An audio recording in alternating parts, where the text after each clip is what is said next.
ఈరోజు మంగళవారం కదండి. మార్నింగ్ లెగవంగానే ఎందుకో తెలీదు టెంపుల్కి వెళ్ళాలనిపించింది. మా ఇంటి దగ్గరే బల్కంపేట ఎల్లమ్మ టెంపుల్, హైదరాబాద్ టెంపుల్స్ అన్నిట్లో ఇదొక ఫేమస్ టెంపుల్ అనమాట. మీరు గూగుల్లో కొడితే దీని హిస్టరీ అంతా వస్తుంది.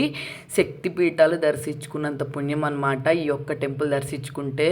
మార్నింగ్ వెళ్దాం అనుకున్నాం కానీ లేట్ అయిపోయింది. కానీ వెళ్ళేటప్పటికి ఫుల్ రష్గా జనాలు అయితే ఉన్నారు. అక్కడక్కడైతే కొన్ని క్లిప్స్ అయితే తీసుకున్నాను. మేము దగ్గరలోనే ఉంటాము ఈ టెంపుల్కి, కానీ ఒక్కసారే వచ్చాను. ఎప్పుడు వద్దామన్నా కానీ ఏదో ఒక ప్రాబ్లం వల్ల అయితే రాలేకపోతా ఉన్నాను. ఈసారి అయితే మాత్రం ఖచ్చితంగా వెళ్ళాలి అనుకున్నాం. గుడి లోపలికి అయితే ఫోన్ ఎలో లేదు, కానీ బయట సరౌండింగ్స్లో అయితే ఫోన్ ఎలో ఉంది. అక్కడక్కడ కొన్ని క్లిప్స్ అయితే తీసాను. మీరు ఎవరైనా చూడలేకపోతే మాత్రం టెంపుల్ని ఒకసారి చూసేయండి. అలాగే అమ్మవారిని కూడా దర్శించేసుకోండి. అమ్మవారి శారీస్ వేలం పాట అయితే జరిగిద్ది ఇక్కడ, చాలా బాగుంటుంది. అది కూడా నా వీడియో మీకు నచ్చితే సబ్స్క్రైబ్ చేసుకోండి.